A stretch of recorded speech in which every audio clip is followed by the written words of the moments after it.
And here's your host, Goody. Welcome everybody to the Gabbin with Goody Podcast. I'm your host, Goody.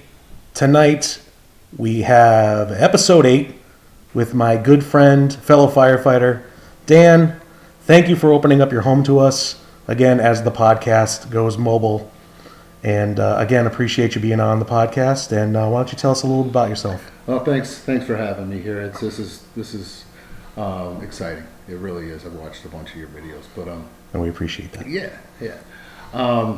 So yeah, I'm a firefighter here in Ludlow. I'm going on 20 years. In my 20th year, actually, in June I'll be 20 years on the department. So kind of a big deal, big year. But Nice. grew up in Ludlow for the most part. Born in Springfield. Spent my early years in Indian Orchard with my mother and father. I have an identical twin brother. Yep. So that was interesting growing up. But up until we were in Indian Orchard, up until I think we were 15.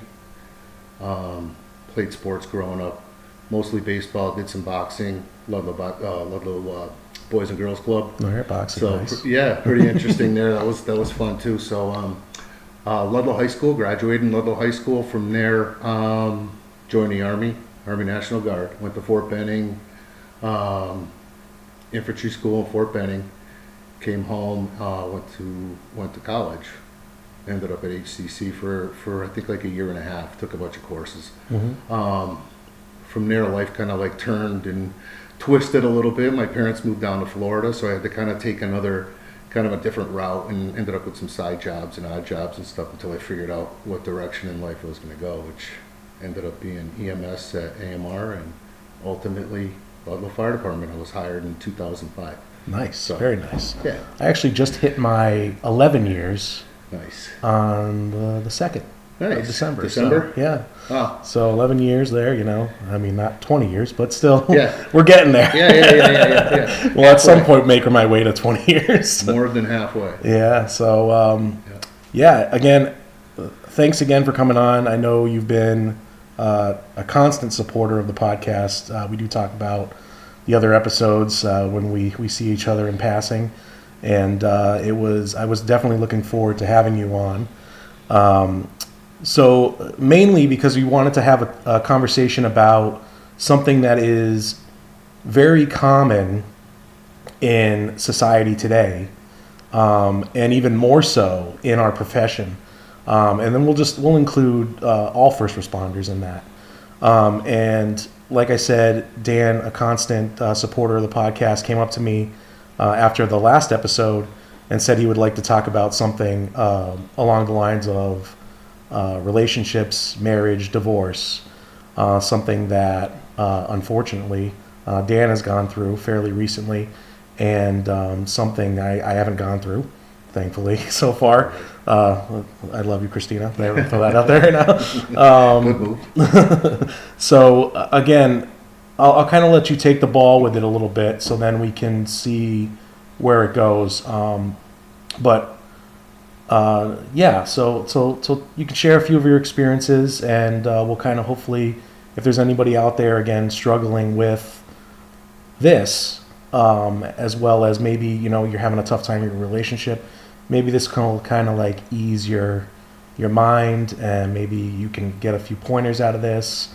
And that's what this is going to be all about today, is basically, trying to help, people in the first responder field, people not in the first responder field, that are going through things like this. So talk a little bit about your relationship. Yeah. Like I said, I have 20 years coming up on June 1st of being on the fire department.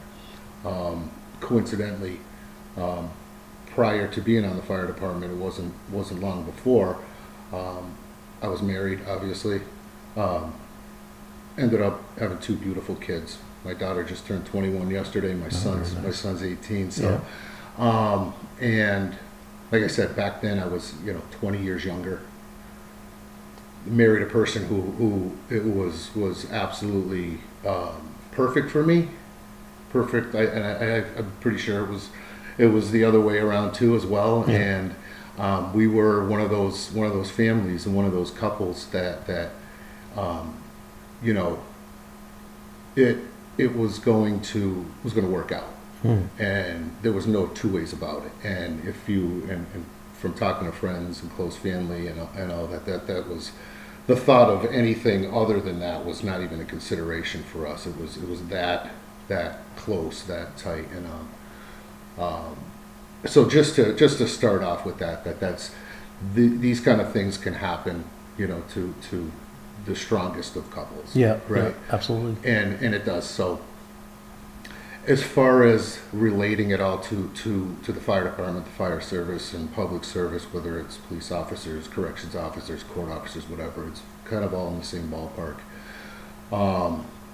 Obviously, in marriage, no matter what you're doing, there's a level of consideration that you have to give to your home life, to your marriage, to your kids as they get older, and you know, it's maintenance. It's maintenance, and it's. I hate to use such a generic word for it. That's exactly what it is. It's just absolute maintenance. And as you go on and move on in life, you know, your responsibilities at work and outside of the house and whatever else that you happen to be having going on in your life increases, obviously, right? And you run into, you know, a kind of a scenario where a lot is going on over here, not so much over here, or so much more is going on over here, being at home and not here. Mm-hmm. It becomes a balancing act all the way around, and that's an active, like, consideration you have to have and thought in your mind almost every single day. Yeah. You know, because it can things happen quickly in life. We all know that. Your kids go from 6 months old, from a year old to 4 years old in a blink of an eye. And you almost feel overwhelmed. You really do. And I know you know how that is. Yeah. I know everybody else that we talk to at work that have kids understand that too. So I think it's just an awareness and being conscientious of that, knowing that things are going to continually change, so that you know, keeping that eye on your relationship, on whether it's your wife or your kids or all of them, all your entire family together, is almost a daily thing. Yeah. It's something you kind of have to stay on top of, or it's going to get away from you. It's inevitable. Yeah. It's going to get away from you. And you know, for me, that wasn't the case for many years. You know, our life together was fantastic.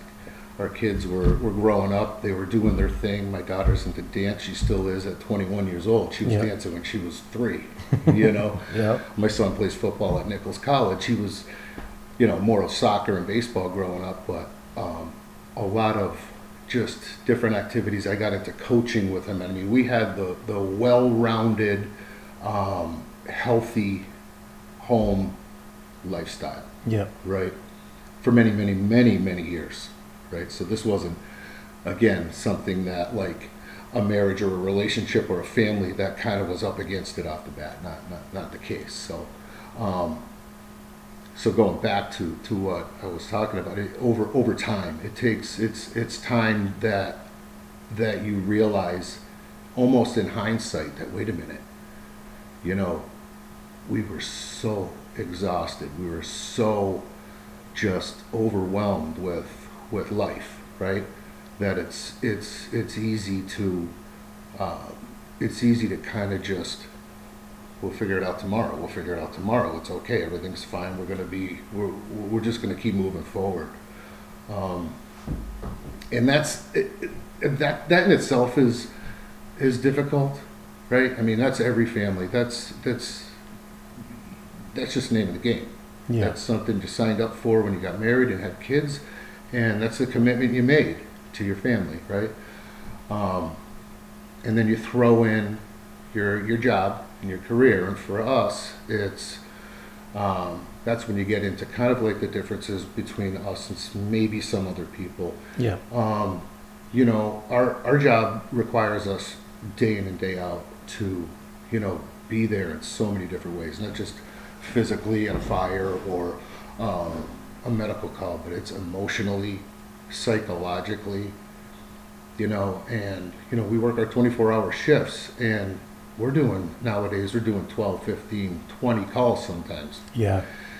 And we're required to bring those traits, those skills, because that's what they are, on every single call with us, right? And in order to do the best we can for the citizens of Ludlow, and we do a damn good job with that. Every single one of our firefighters and paramedics give it their all. Yeah, for sure. Where you can run into some trouble, just to get right into it, is, you do your 24-hour shift, and you've done those 18 calls, 20 calls, whatever, and you've used it. You've used everything. You've used everything you have on the inside, emotionally, patience, understanding. You've given all of that to a stranger. And that's your job. And don't get me wrong, we all love what we do. I love what I do, and that's what makes us effective, and that's why we're there. Yeah. But we have to find a way to bring that home to our family and our kids as well. We can't come home empty. Yeah, and that's a good point. I didn't even, I wasn't really even thinking about it in that aspect. But like you said, going in, you go into work, you work the 24-hour shift, and like in my case, my wife is home with the kids, and she's doing that, for the 24 hours, and I'm not there, no assistance. When I get home, sometimes it is like, hey, I just need a minute. Yeah. And she's like, you need a minute. And, right. And I'm like, okay. Yeah, it goes that way too. Right. So she gets it sometimes, and I think that as we get busier at the department, it does become harder, like you said, to bring some of that patience.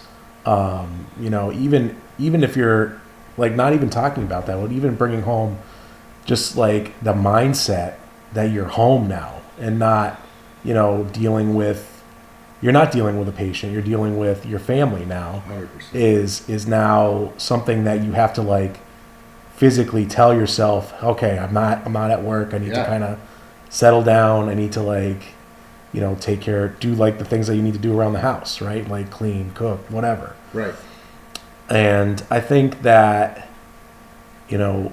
that's where you alluded to, is that's where it starts to get, touch and go, we'll say.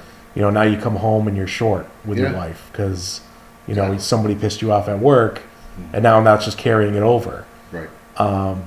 In my situation, and we had a conversation about this at the table at work not too long ago. We talked about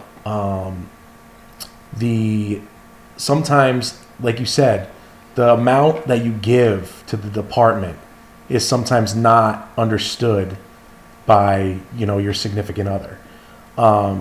Missing, like, you didn't even go into this, but like missing holidays, missing birthdays, missing sporting events. Like, these are things that are a constant thing. Yeah. And unless you have luckily in my case, my wife's schedule, I wouldn't say luckily, but she understands, right? Because she does the same thing. She's an essential worker. She's a corrections officer. She goes in on holidays. She works, she worked Thanksgiving, right? I work Christmas Eve this year. Like, these are things that like we've dealt with for the last, since we've known each other in 2013. Right. Obviously more important, my first kid was born in 2018. That's when it starts becoming, hey, can you take this day off? And then my mindset is, if it's my turn to work, right, it's my turn to work. And I know I have young kids, and some guys don't go by that, and more power to them. Yeah. If they have young kids, take the day off. Right. If you can do it. But like, my mindset is, there's next year, or I'll make, whatever. We'll make it work some other time. Right. But again, with you saying what saying the things that you said, the relationship, like, that's going to take a toll on somebody who, is dating someone or married to someone who's outside of that profession, right? Mm-hmm. Somebody who doesn't understand, well, why can't you be home? Right. Yeah. I'd also say, for me at that point, my entire career, my ex-wife, my wife at the time, completely understanding of where I worked, what I did. She knew what she was in for. Yeah. Right. And most wives do. Most reasonable people do, and I would say that's the majority of all of our wives, husbands, what Yep. most do. It's almost you kind of, at the end of the day, we took the job. We took this job, not your wife, Yep. not your kids, not your family, not your friends. We took it, and I think it goes unnoticed to most of us that's part of it, is handling the emotional side of it, handling and not to say that every day that what we do every day is over the top drastic and like terrible, because it's not. It's just the amount that we have to put out versus the amount we have left when we come home, right? That's something that just isn't discussed. So we're not sure how prepared to handle it until it happens. And sometimes it's all like, oh, I shouldn't have said that, or I shouldn't have said this, I shouldn't have done that, I shouldn't have done this. You know what I mean? Yeah. And in hindsight, you're like, why? And then you finally realize, until it's sometimes too late, that you've said something you shouldn't have. You did something that wasn't, good for anybody. Not just yourself, but the whole family, in terms of maybe not spending enough time at home and finding other things to do. Anyway, so it's an internal battle, I think, with us to be aware of ahead of time, so we can somehow come up with some sort of defense against it, prevent it from getting home.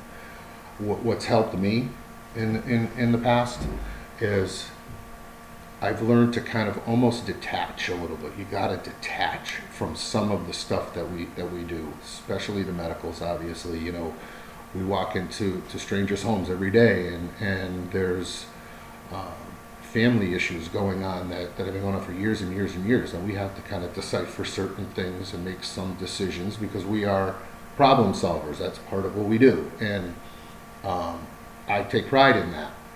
But at the same time, I think we have to step back and not delve too far into each call. Still be able to do your job effectively, get it done, but not overdo it.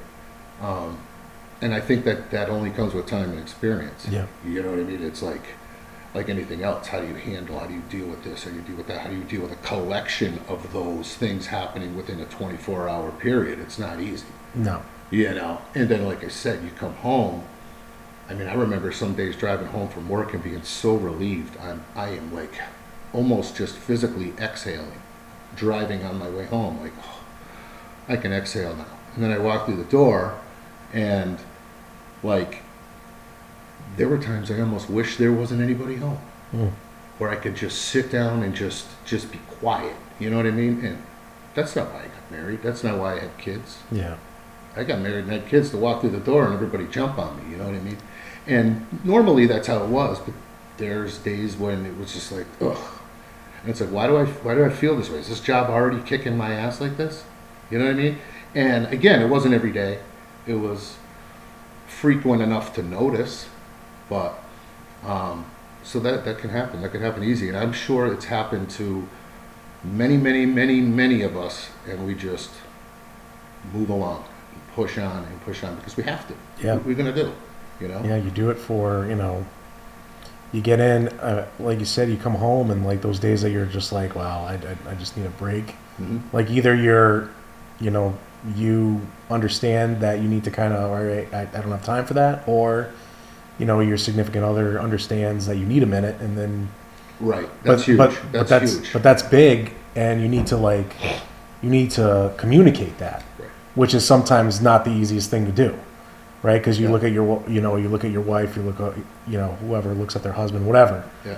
and they go, yeah, I just need a minute, and they're looking at you and like, well, Yeah. Me too. yeah, I've had these two kids Suck for it 24 hours, right? Now, but there are times where it is, and I totally get it 100%. Like, I do find myself a couple times just kind of when I get out of work some days, not even like turning the music on in my truck and just silence. Yeah. And then, I mean, a little easier for me. I live a little bit farther away from the station than you do. So I get like, I get my 15 minutes to myself to kind of just be like, all right, I need to take a deep breath. I used to go for rides. I used to go for like 10, 15 minute rides before I came home, just to. Yeah. And sometimes you need that. And you don't want to come home like, and be the guy who's like screaming and yelling and like, and all because you just needed a minute. Like I'll take, my wife texting me, hey, where are you? And me going, hey, I just needed a minute. Like, I'm on my way home now. Yeah. Like then coming home and just being like, okay, where were you? And then just screaming and yelling at each other for 15 minutes until you can get away from each other.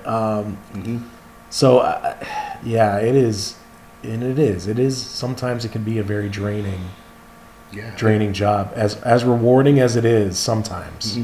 I heard from the firefighters and retired firefighters, captains, officers, chiefs from Ludlow, a few different one of them, that it's not even like the amount of calls that we do for the most part. I mean, that's certainly a part of it, but someone put it this way, was like, it's not the calls, it's in between the calls. You know what I mean? And I don't know how many times, and I'm sure you've done it, because we could line up 5,000 firefighters and paramedics in this room, and every single one of them, I think, would agree that you lay there in bed or in your recliner at night or during the day, regardless of what you're doing or what our station duties are or whatever that day, and you're thinking about what the hell might be coming. It's natural. And you get used to the fact that, that's reality. You're used to that. That's coming. But you don't forget it. It's in your mind. It's constantly on your mind. What's coming next? Is it going to be routine? Is it going to be something that maybe I ought to go look at engine 1 again real quick and take a closer look at this? Or, you know what I'm saying? Take a mental picture of what I need to do if I'm engine 1. Seriously, and I do that all the time. Now that I'm an officer, it's, my roles, my responsibilities have shifted somewhat, especially when I'm acting. And I lay there, and there's so many other things to think about. And it's not during the call, it's in between the call. And it's like, oof. And then I have to almost tell myself, like, sit there and I'm like, listen, you can do this all night long and think of every scenario under the sun that could happen, and come up with a solution for every single one of them. You can write them down in a notebook, and then in 5 minutes, that bell's going to ring. We're going to go out on a call. And it's going to be a situation that you didn't think about all night long. You know what I mean? Or you're going to get that situation, but now you have to do it with, 4 less guys because they're all on medicals, and now you're fighting a structure fire by yourself. Exactly. Yeah, it is a lot, and then to kind of bring it back, bringing all that home, like personally, and it's probably not good, but I try not to talk about work when I'm home. Yeah. My wife is like the opposite of that. She likes to come home and I let her vent about her job. I mean, she has a very stressful job dealing with, whatever, inmates, coworkers, whatever. I let her vent all the time. And there were a couple times where I was just like, do you ever think about just like not worrying about work? I'm like, you're not there now. Like, just like shut it off. But some people can't do that. No. And so I had put that in my head, and I let my wife, vent those things to me, because, that's what I am. I'm like her, her sounding board, and she's like, it always sounds like, oh, am I crazy? Yeah. Do I sound crazy? I'm like, no, I mean, if it's bothering you, like, you should probably talk about it. Of course. And then, and I'm just like the opposite. I'm the guy who's like, okay, well, I'll talk to, my partner or whatever. And, we've alluded to this a few episodes in the podcast where, sometimes, we, coming from a smaller department, we have that luxury of being pretty close with the guys on our crew and even the guys that aren't on our crew.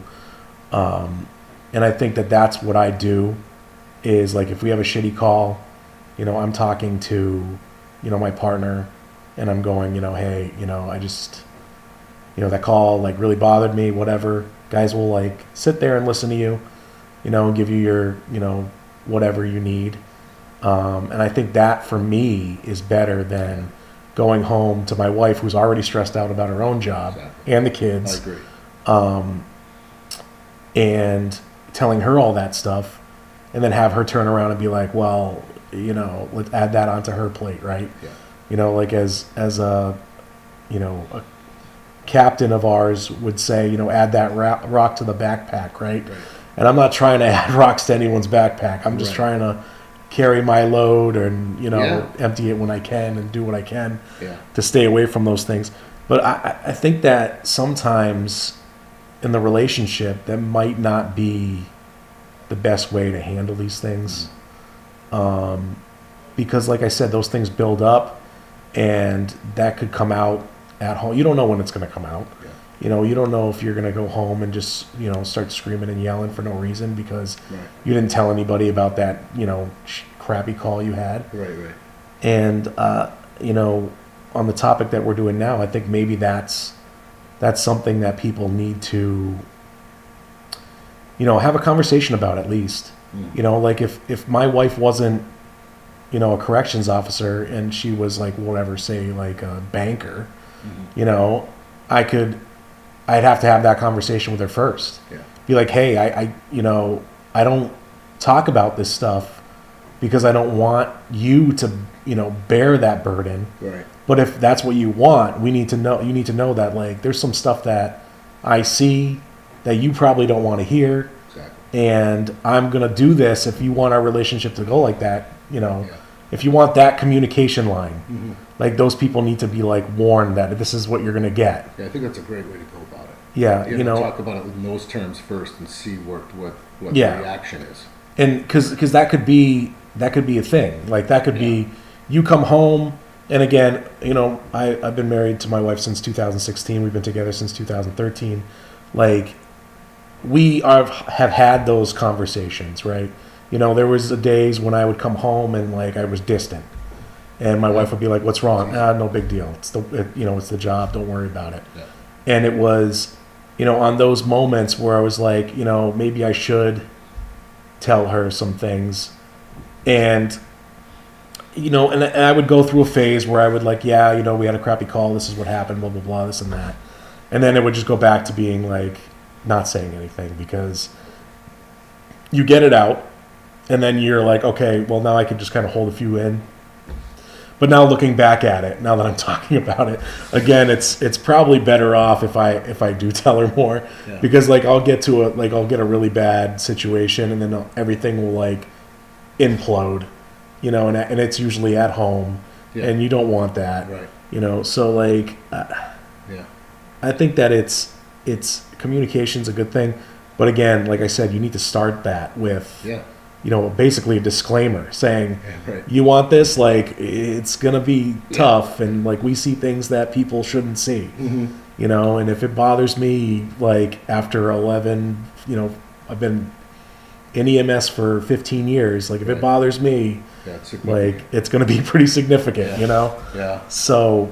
For me, just to touch just a little bit on what you just said. No, absolutely, go ahead. As far as, I've been lucky enough from day one, and I don't know what it is. I don't know if it's my upbringing or what, but I've been lucky enough to shed most of the stuff that you're talking about. Some of those more extreme, difficult things that we see and do. Thank God. So that was nothing. I was the same way. I don't come home talking in detail about some of the more the bad things that we see. It's more usually when it's funny because if anything, I'm complaining about some of like the non what's the word emergent calls that we do. Gotcha, non-emergent. You know what I'm saying? No, I do. I got you. And so I'm more complaining and talking about those things than anything else. But the bad things that we do see for whatever reason, and I consider it a blessing. I'm able to shed it, so I don't have to handle it somewhere else. Yep. And just to touch on being at work, we have a group of guys, and I know it's on every single crew, that are incredible with that kind of thing. We can go through something and see something absolutely ridiculous, and we do on a regular basis, and we get through it, we get the job done, and we get back, and a half an hour later we're goofing around and sitting around the kitchen table eating and laughing, and we all know we need that, and that's why we're doing it. You know what I mean? I've seen it 100 times, and it's fantastic. I'm not sure. I would assume that happens quite a bit in other departments too, as well. So that's a big deal. That's a big deal that we stick together for each other in those times. So we don't have to come home and feel like we have to dump all that garbage at home. So it's a good thing. Yeah, and again, alluding to like the relationships that we have at the fire department and things like that, it is like you said, it's important, and that is something that, again, if you're struggling with these kind of things, like that's something you should, look into. I mean, you look into like your fellow firefighters, because if anyone's going to understand what you're going through, it is the guys at the station, because they were either on the call with you or they've done it, they've been there, they've done that. Yeah. And I think that is, like I alluded to earlier, very important for people to just get that and like get these things off your chest before you go home, because when you get home, you need to give your family 100%. Well, right. Just like you're giving these strangers and patients 100%, like you said earlier. Like you need to give them your best, because if you're a little bit off, like that puts a wrinkle into the time frame and everything that you're doing, and like that's not what you want. You don't want to have your job affecting, because this is the best job in the world, and you don't want the best job in the world to affect your home life. Right. It's funny that it's ironic that when these things are happening and you are coming home, because I felt it. And let me just get out of the way. The reason why my relationship in the past went the way it did wasn't just because of the fire department. There were other factors involved. Nothing crazy, but just other factors that weren't addressed. Yep. Right? And that's another thing. That all of this like stress and letting life take over can do. You're not addressing what's important, what's at home, right?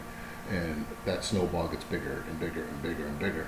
And all those feelings that you had when you got married may still be there, but they're buried. Yeah. They're buried under all of this. You know what I mean? When when it has to be up here, somewhere up here. It doesn't have to be all the way up here, but somewhere up here. So that's something to consider. And again, it's a maintenance thing. You got to take care of yourself. You got to take care of yourself physically, mentally, psychologically. So when you do come home, like you said, you're not at zero. You know what I mean? And you got to find a way. And everybody's a little different. And I outside of trying to stay as healthy as you possibly can and being cognizant of that it can happen, I'm sure there are other solutions that people use, therapy, whether that's talking to someone if you have to, if that's something that lines up with you. But just being aware of it and then going with whatever direction you need to. But if you're not aware of it, you don't know what's going on, and you're not seeing the root of it, it's just going to take over. And all of a sudden you're going to wake up and go, what the hell happened? Yeah. What the hell happened? Things are different. And, things have changed. People change, and next thing you know, it's out of control. And now you're looking at a whole different scenario in your life, that should have been avoided. Yeah, and you need to, like you said, you need to have that self-awareness and the realization that, like, if things are, like you said, you don't want to put your home relationship, like, way down here on that meter. You want it up, up somewhere where it's just as important, if not more important. Right. Than your work life. Yeah. And this podcast has been about like destigmatizing the need to like talk to somebody. So like you said, if that's something that somebody's struggling with, Like if you're in your mind thinking that, oh, well, therapy won't help. Well, I mean, at least give it a shot. Yeah, what do you got Right? to lose? You have nothing to lose. Like if you're already like looking at your relationship and going, oh man, something's different, something's wrong. Yeah. Like you should probably like put yourself in a position where you're either like changing it up or trying something that's going to help it. Yeah. If you can say that you went to your significant other and said, wait a minute, we got to stop for a minute. We got to stop for a day. We got to take a day off. We got to do this and sit down and talk. If you could say you've done that and you did not, and that wasn't reciprocated back, or that wasn't met at where you are, then you better go somewhere else. If you can't do it together, you can't do that together and get on the same page together. Either the other person isn't aware enough or isn't willing enough to get there with it, or they don't care enough. And there's another thing you got to deal with, you know. And some people get there. Some people are just like, I'm done. Whatever. I want something else. But I mean, at least you can say that you tried. Yeah. You know, like you could sit back in your relationship and be like, well, I gave it a shot. Yeah. You know, and you looked at your significant other and were like, hey, we need to, you know, whatever it is, therapy, counseling, whatever. I'll tell you what, and that's funny you say that because, and I can't speak for other men, or other husbands or other, you know, any relationship. It doesn't have to even be marriage or whatever, but if it means enough to you, when you finally do come to that realization, and sometimes that takes being separated from the person for a little while, you know, you're evaluating your life, you know, you take a few months to like try to figure it out, figure yourself out. How do you feel? You know, really, how do you feel about that person? How do you want to move forward? How's the past? If you really come to the conclusion that that's, you know, you still do love that person, you still do, you go down swinging. That's what you do. That's what men do. I mean, not to generalize or put men in a different box. Most men that still want that relationship based on feelings and love and thought, you know, all of that, are gonna go down swinging. And you have to. You have to for your own peace of mind on the other end of it. If that's not what happens, because at least you have in your mind that I went down swinging for my family, right? And I think we all have that in us. I mean, and you should, if it was worth it, right? And you put that amount of time into it, like that's your life. Like at some point, it will be, you know, your relationship will be, if you're into it, it'll be longer than your, you know, not being with the person. Right. So then you got to fight for it. Because you've already invested so much time, effort, family, you know, you have kids together. Like it is something, like you said, you need to go down fighting. And like sometimes it is what it is, and the other person's not into it, and maybe you're the person that's not into it. And if that's the case, you know, you need to be the person to be like, all right, you know, we'll give it a shot. You know, because even if you're not into it and it is what it is, you owe it, right? You owe it to that person. Absolutely. You know, that you've just spent the majority of your life with. You owe it to them to be like, all right, you know, I'll give it a shot. And your kids. If you have kids, you owe it to them. Yeah. You know, like, I couldn't even think about it now. You know, my kids are so young that it would be a tough battle if that was the case with me and my wife. Thankfully, we are doing well, so we don't have to worry about that. But it is tough. And not to say that when your kids are older that it's any easier, because then they at least, you know, they know. Yeah.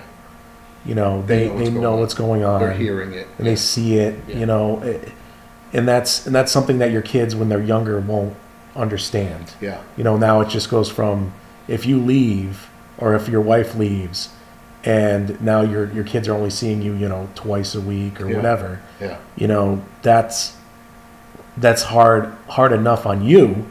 But now just think about your kids going, why isn't, you know, dad around? Why isn't mom around? You know, and it's a tough thing. Obviously, when your kids are older, their understanding level is there, but you're still, you know, everybody's an adult, Right. right? Right.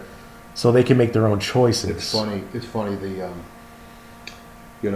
my kids, when this happened in my life was 4 years ago, 3.5 years ago. So Danny was 15, Mia was 16 and a half, something like that. And things were terrible, but things were off. Things were off. And we knew they were off. I knew they were off. I wasn't sure to what extent. And when we sat them down to tell them what was happening and what decisions had been made, I was terrified. I'm like, how are they going to react? How are they going to react? This is going to be a freak show, right? So we told them, Danny's just like, he's 15. He's like, yeah, and he's just kind of looking around. My daughter, who is a very emotional girl, and wears her heart on her sleeve. I'm just waiting. I'm like, oh my God, what's going to happen here? And she looks up and she goes, duh. She knew something had to be done well before I did. Well before. Do you know what I mean? And Yeah. it was such an, I was shocked. I was like, are you kidding me? She's like, it bounced right off her. Yeah. Well, she's on the outside looking in. Yeah, she was hearing the stupid shit. She was hearing the BS, and that's it breaks my heart that she had to. I mean, again, it was nothing severe around, but it was kind of like, what are they arguing about now? Yeah. You know what I mean? What are they doing now? What's going on now? That kind of thing,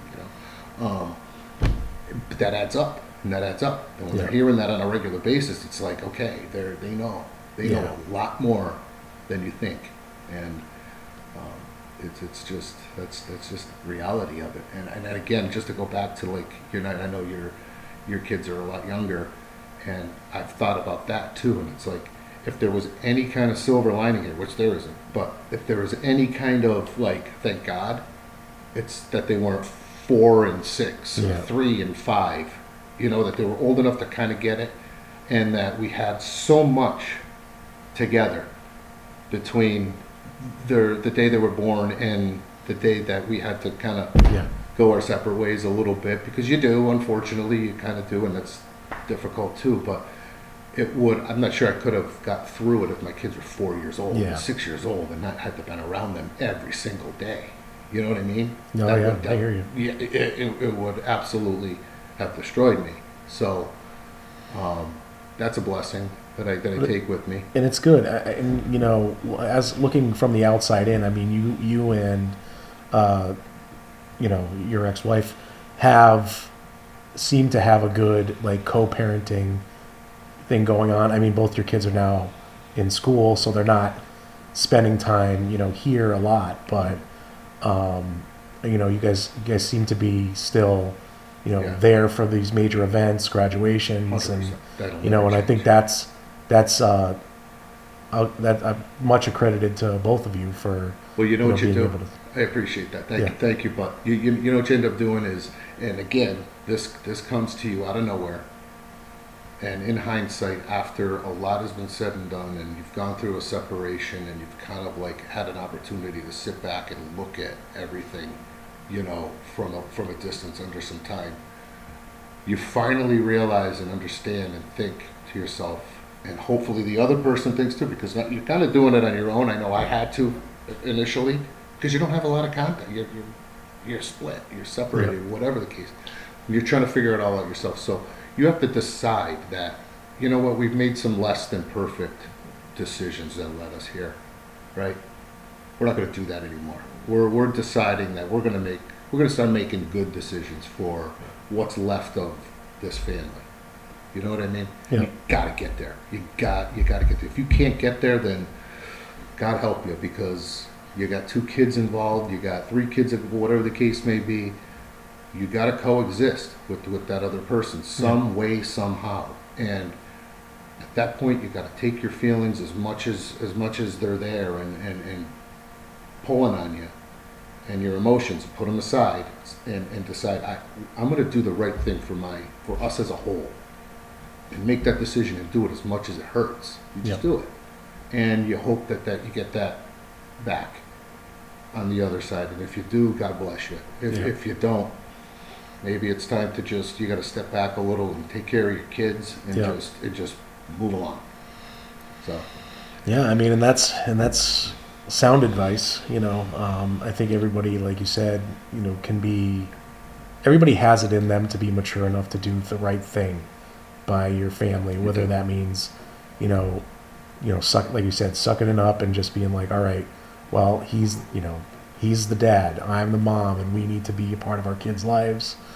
Like, I think that takes a bit of maturity, which should already be there. I know it's easier to say from the outside looking in at like whoever's really, whatever happened, relationships, you never know, every situation is different, but you should be mature enough, you've made a family, you should be mature enough to, keep that family, even if it means that you're not together.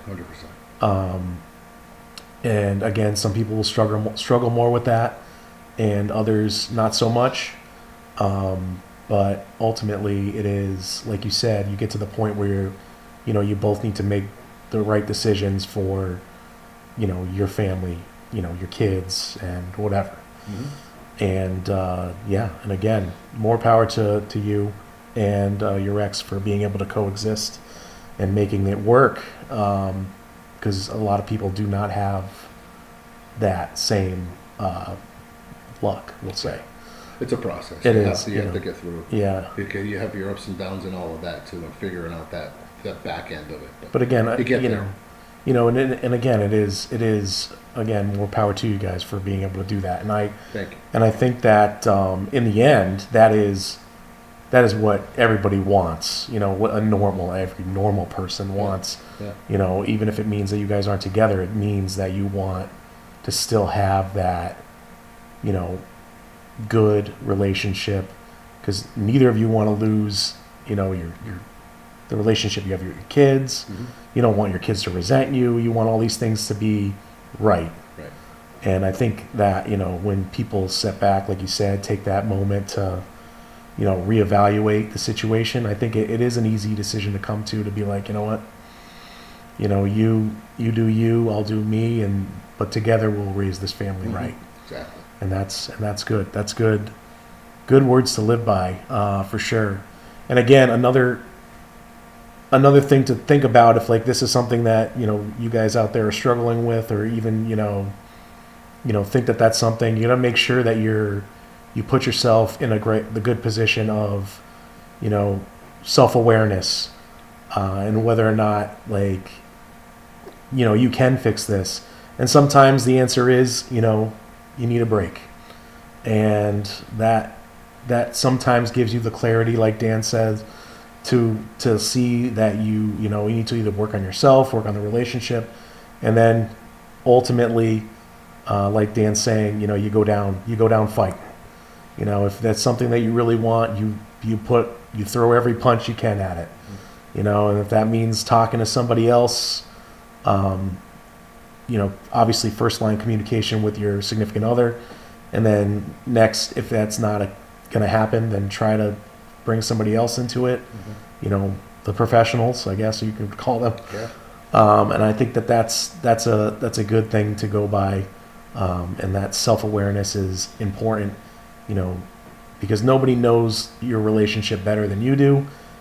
And if somebody thinks that there's a change, then obviously there needs to be something to fix it. Yeah. So yeah, and Amen.